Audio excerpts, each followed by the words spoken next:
Hockey is probably one of the most expensive sports in the world, and it's just getting worse. Now, if your kid is going to play hockey, he's going to try to play at the highest levels, he wants to try to chase his dreams, and you're supporting him, here's what you should know about the costs, what to expect, and about how crazy this can get. Of course, in the coming years, people will help make hockey more affordable, make it more attainable for other people, for everyone, make it more inclusive. We don't know when, if, or how that will happen. We do know that there is some companies out there working to make more affordable products for you to use, so you don't have to go spend $400 on a stick, but only time will tell what happens. Here's what you should be expecting if your kid's trying to play hockey. So, we're talking about youth hockey in the United States. And again, I want to make this clear before we get into this and people start enjoying the comment section. These are averages across the United States, not one state over the other. We know some states are more expensive. This is the average across the entire country. House League. Registration fees are between $600 and $1,200 per season. Equipment, new/used, head to toe. For a players, between $500 to $900.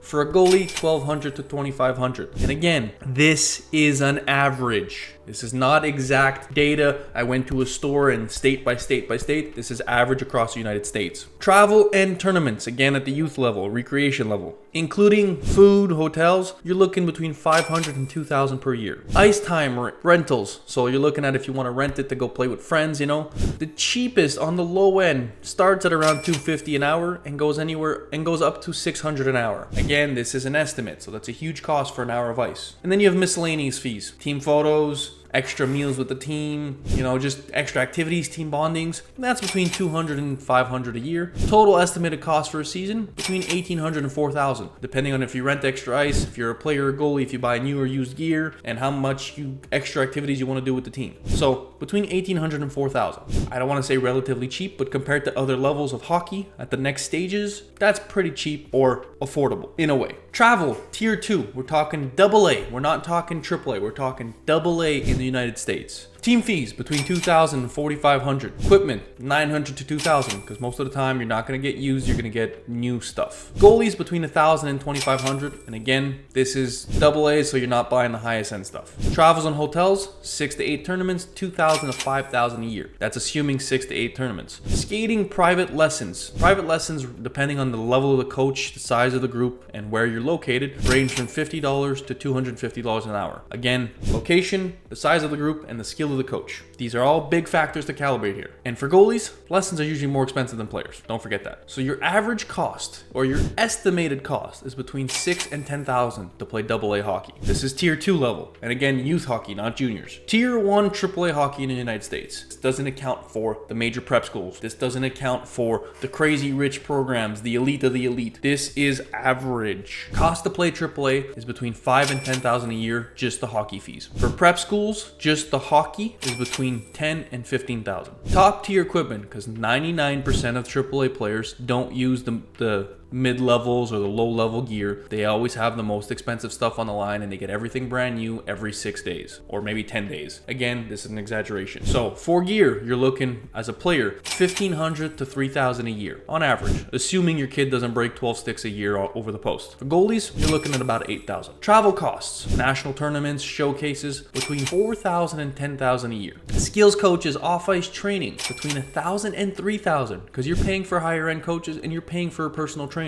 Nutrition, supplements, video breakdown, all of that extra stuff, between $500 and $1,500 a year. So total estimated cost is $12,000 to $22,000. Now this is hockey, not factoring in school costs. If your kid goes to a private school, you know, he's in a prep school, the academic is another $20,000. If you're playing in a certain AAA program that they're affiliated to a school that you have to go to, that's another $20,000. This is solely the hockey cost, the sport only. Youth hockey in Canada. Youth hockey in Canada, we're talking 5 to 12 years old. Registration is $500 to $1,000. Equipment $400 to $800. Goalies is $1,000 to $1,500. Tournaments $300 to $800. And then photos, teams, events, another $100 to $300. So the average cost is $1,300 to $2,900 in Canada for youth hockey. A little bit cheaper. Now, if you're playing AA rep hockey, you know, a little more advanced, your team fees are $1,500 to $4,000. Your mid-range gear $800 to $1,500. For goalies, it's $13,000 to $22,000. $22. Hotels, $2,000 to $4,000. Off-ice training, $500 to $1,000. So for AA, you're looking $4,800 to $10,500, which is roughly the same as the US side, maybe just a bit lower on the lower end. And again, that depends the program, that depends on so many different factors. The AAA elite level in Canada,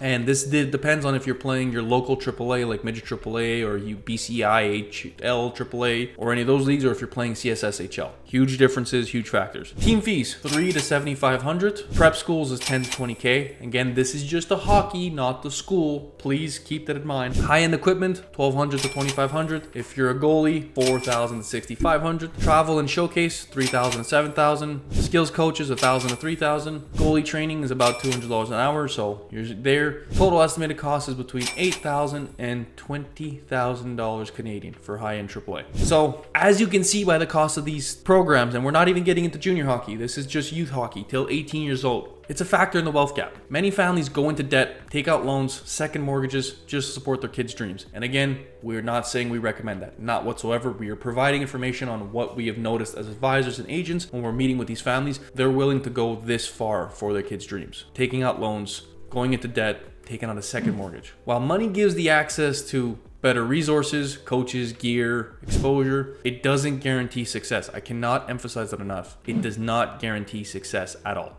Wealthier players definitely have an advantage, right? They can pay for these extra resources that helps them. And in some cases, you can even pay your way on the team. There is some coaches that will accept a brand new car to get you on the team, and that unfortunately happens. Prices continue to increase due to inflation, gear development, the technology that goes into them, the expanded travel costs, the crazy schedules. Now, instead of playing in your local 2-3 states, you're now playing across the country every second weekend. It's flights, it's hotels, it's meals. You know, there's a ton more showcases that pop up every year that, you know, you don't want to miss out on opportunities. So you just keep signing up for more and more and more showcases. It continues to add to these costs. But one thing to keep in mind, you don't need the money to succeed. Not every kid that has money is going to succeed.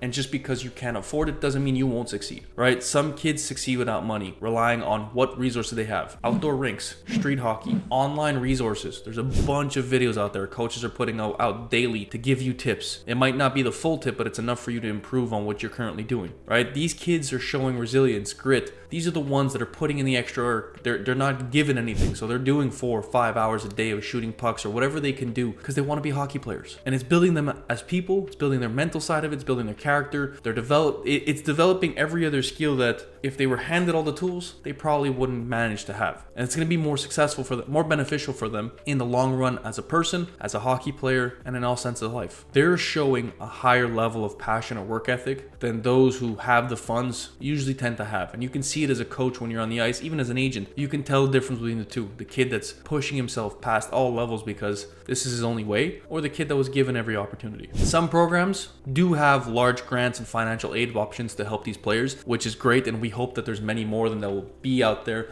for these kids, right? Have more funds to provide for these families to make sure that they can afford to play and kids get a better opportunity to play hockey. And because of programs like this and other governmental programs that supplement and help kids play sports, there's a ton of stories out there of people that just went to the rink and put in hours and hours of work. ODRs, they went to public skates, whatever they had to do to become a better hockey player, and they prevailed. So the money may give you better resources, better access to tools early on, and might make your life a little bit easier. It doesn't mean that you won't be able to succeed at the next level if you don't have that. It doesn't mean that they're better hockey players than you. It doesn't mean that they develop better skills than you, because they probably didn't. Those who didn't have the funds or the tools that they needed to succeed put in more work, developed other skills that some won't, and might be tough to see, might have the same opportunities as those who had the money. The hockey world is super small. Everybody knows someone, and people are always watching and always talking. No matter who you are, where you're playing, what level, what you do off the ice, on the ice, everybody's always talking about every aspect. So your friends might be going to 3-4 showcases and training every single day with the best coach in the world. Go watch some YouTube videos. Talk to your friend. See what he's working on. You can pick up the tips and go work on them yourselves. You might not master them as quickly,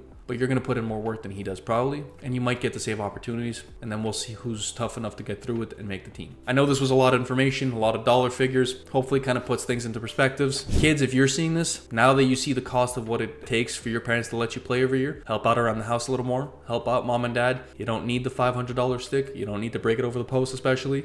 treat your gear a little bit better so it lasts longer. The game's not cheap, it's not getting any cheaper, and you want to play as long as possible. Hopefully this provided information that'll help you moving forward. If you have any questions, please put them down below in the comments. We're always here to help.